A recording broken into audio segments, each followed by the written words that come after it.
Síguenos en las redes sociales. Búscanos @Sol1065 FM. Lo mejor de nuestro contenido más cerca de ti. Sol 106.5. Una estación RCC Miria. No avanza. Maestro, El apoyo adelante. no llega. Bueno, yo quisiera, como los jueves, hablar un poco de asuntos internacionales, asuntos no nacionales, sin descartar también entrar en temas nacionales, pero más enfocado a las cosas internacionales. Y quiero hablar de dos hechos trascendentales que sorprenden a América Latina en esta semana, o que llegan a América Latina en esta semana. Y esos dos hechos trascendentales lo son: uno, el más significativo en términos inmediatos, el caso de Venezuela, con el acercamiento de los Estados Unidos al gobierno de Nicolás Maduro.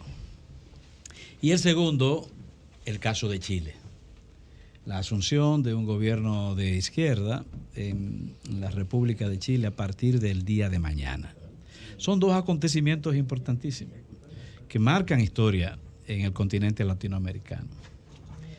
En el caso de Venezuela, tenemos que sorpresivamente los Estados Unidos llegan, y llegan de manera directa a Venezuela. No llegan con intermediarios, no llegan con terceras figuras, llegan directamente utilizando funcionarios de alta categoría del Estado norteamericano para entrar en reunión directa con el gobierno venezolano. Un efecto de la guerra. Duro mensaje. Definitivamente un efecto de la guerra. Un duro mensaje. De no haber ocurrido esa guerra, la campaña anti-Venezuela, la propaganda anti-Venezuela estaría igualita por parte de los Estados Unidos. Pero es ahí un primer efecto de ese conflicto. Por una parte, los Estados Unidos necesitan de suministros rápidos y suministros seguros de petróleo y de gasolina, básicamente.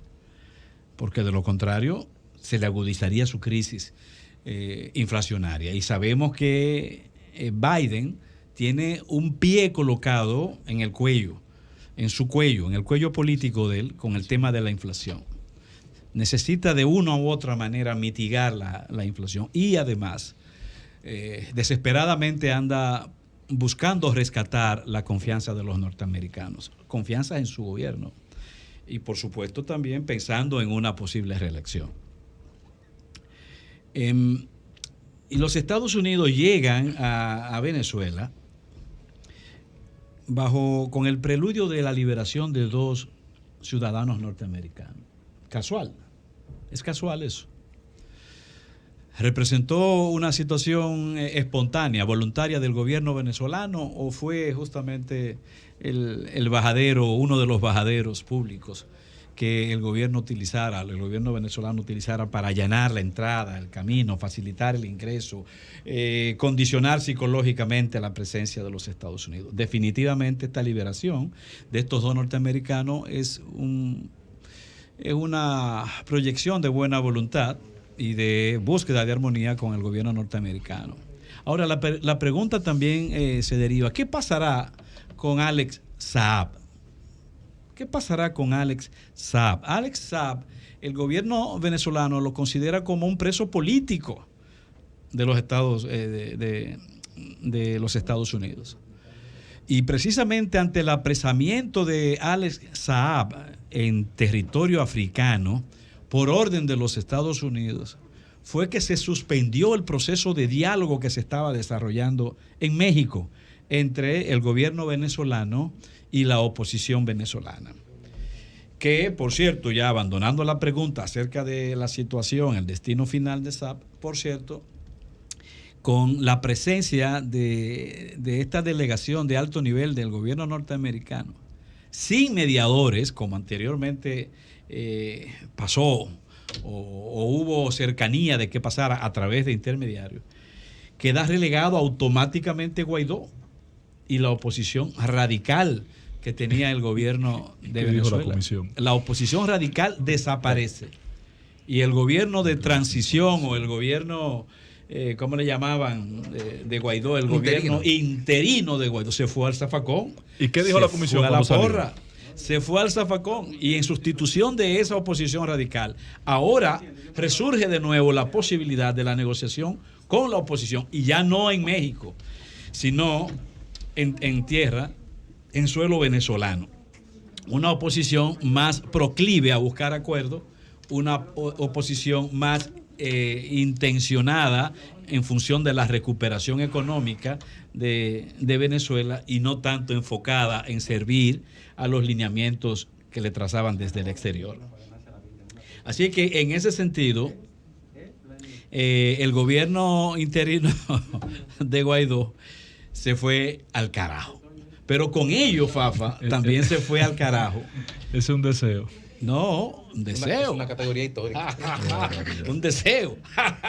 Fafa, también con eso, con esa mandado al carajo de Guaidó, se fue la propaganda, esa propaganda que se montó en contra de Venezuela en gran medida, porque van a tener que disminuirla, van a tener que aplacarla, y al mismo tiempo ha quedado evidenciado que el problema en el fondo no era la orientación democrática o no de Maduro, sino los intereses económicos que estaban detrás de esta pugna, de esta lucha geopolítica, donde por supuesto los Estados Unidos querían adueñarse a toda costa y de la manera más servil de los intereses de aquel país. Los Estados Unidos giran hacia América Latina ahora, están obligados a girar hacia América Latina ahora, porque la misma guerra de Europa ha de trasladarse a los campos políticos latinoamericanos. Y no fue casual que al inicio de la guerra o antes de la guerra se mencionara las instalaciones militares de la Unión Soviética en Cuba. No fue casual que se dijera que qué pasaría si Rusia instalara también armas de contenido nuclear en Venezuela o en Nicaragua o en Cuba. No fue como casual. Hicieron en el pasado. Como una vez ocurrió. No fue casual que se mencionara. Y para mí no es casual este giro tampoco que los Estados Unidos dan hacia América Latina justo hoy, negando toda su orientación propagandística que durante años sostuvieron. Pero ocurre que la realidad de América Latina ahora no es la misma que la que ocurría, la que se vivía en la época de Trump. La era de Trump no es la misma que la de hoy, por lo menos en América Latina.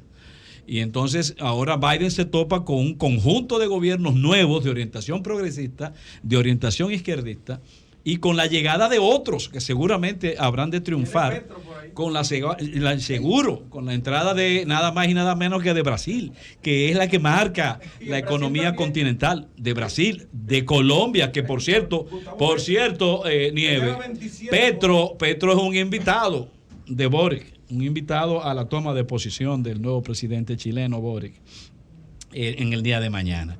O sea que esa realidad que no es tan afín a las políticas norteamericanas, o por lo menos a las órdenes norteamericanas, se está consolidando en América Latina, con la llegada, como ya dije anteriormente, del nuevo gobierno de Chile, que para América Latina habrá de ser ya en un futuro más inmediato de primarísima importancia, en la medida en que este país se va a dar una nueva estructura, un nuevo ordenamiento político, un nuevo ordenamiento jurídico a través de la nueva constitución basada en la constituyente del país. Fortaleciendo lo tuyo.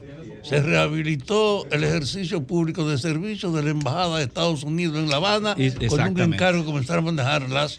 Bien. Exactamente. Ya terminando, debo decir que en el caso de Venezuela también están ocurriendo otros factores. Por ejemplo, ayer decía el patrón que Venezuela apenas podía importar unos 100 y pico. Importar, no, producir. Producir. 600. Pero anunció ya el ministro de Petróleo, anunció que para este año se van a producir 2 millones. Imposible. Bueno, dijo un disparate. No, puede ser un disparate, pero no creo que esté jugando con eso. No, uno ingeniero no sabe, hombre. Que tienen ya la planificación. Dile que dijo un disparate. Hay un nuevo momento en América Latina y bajo esa realidad entra Biden a jugar.